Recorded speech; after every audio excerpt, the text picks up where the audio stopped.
Štefan Svitko urobil dôležitý krok k tomu, aby bol na januárovej Rally Dakar silnejší, aby zaútočil na historický výsledok. Okrem vylepšeného motocykla zvýšilo jeho šance aj to, že Francúz Depré presedlal na automobily. Svitkov nový motocykel je výnimočný v tom, že má v porovnaní s jeho predošlými strojmi iný mechanizmus vstrekovania benzínu do motora.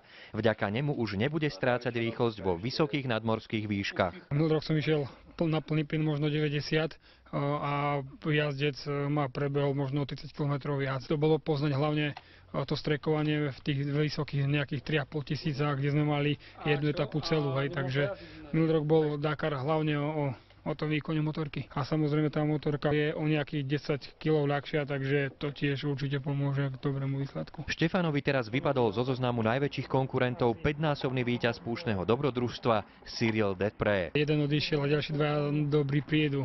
Rakúšan Matthias Walkner a Austrálčan Toby Price, takže sú to veľmi rýchli jazdci. Chce to veľa šťastia, nepadať a úspech by sa mohol aj dostaviť. Štefan Svitko sa chystá na svoju 6. rally. Jeho zatiaľ najlepším umiestnením bolo 5. miesto v roku 2012.